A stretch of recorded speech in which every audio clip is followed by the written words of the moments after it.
আচ্ছা, এইখানে মসলন্দপুর স্টেশনে দাঁড়িয়ে রয়েছে আর ভাই আমাদের ডেকে নিয়ে আসলো।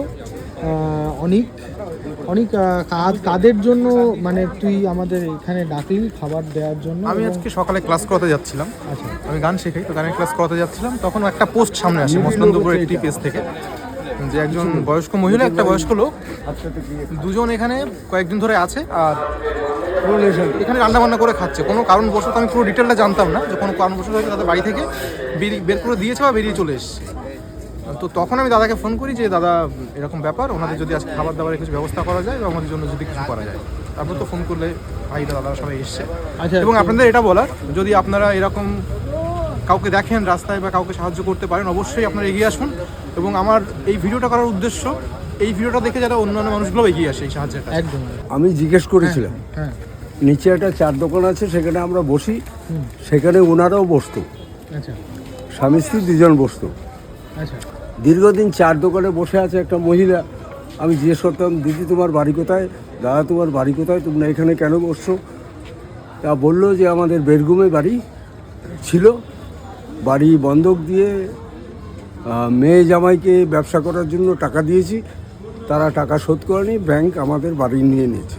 আচ্ছা আচ্ছা আমরা কোথায় থাকো, এই যে এসছো না, জাগরণী সংঘের এখানে থাকি, আচ্ছা, মসলন্দপুর স্টেশনে একদম জাগরণী সংঘের পাশে থাকি, ভাড়া থাকে। আচ্ছা আজ মাস দুই ধরে দেখছি, আনুমানিক 2 মাস এরা প্ল্যাটফর্মে উঠে এসছে, হয়তো ভাড়াটা চালাতে পারবে।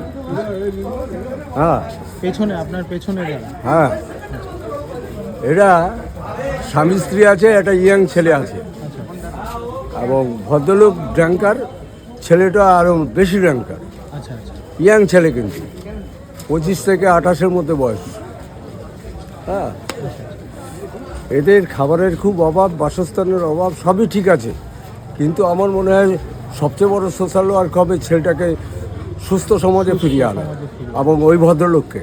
আচ্ছা এই বুড়ো বয়সে উনি ড্রিঙ্ক করে, আচ্ছা আচ্ছা। লোকের কাছে হাত পেতে পয়সা নেই, কষ্ট এদের পাল্লায় পরে তো মহিলা কষ্ট পাবেই। হ্যাঁ, দেখতে পাচ্ছি যে ছেলে আর হচ্ছে স্বামীকে খুব ইয়ে করছে, ওরা খাবার টাবার দিচ্ছে আর কি, খাচ্ছে।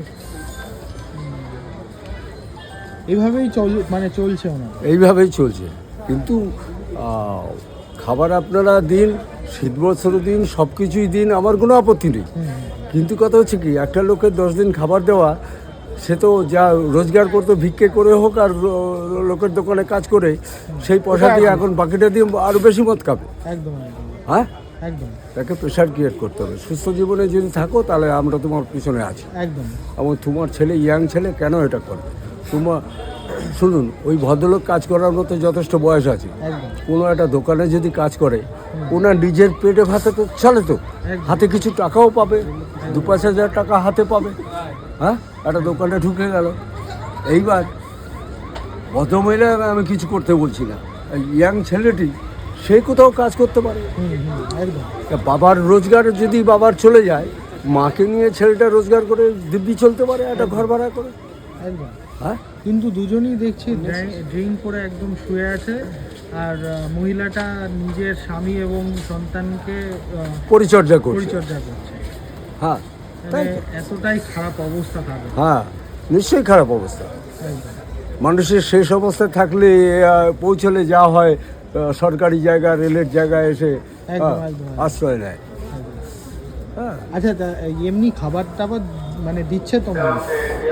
কে দিচ্ছে না দিচ্ছে এটা আমি খবর রাখি না, কারণ আমি এই ব্যাপারটা, ওদের যে বিহেভিয়ার, ওদের যা চালচলন, এর জন্য আপনি আর না, আমি ওটা এগোই না।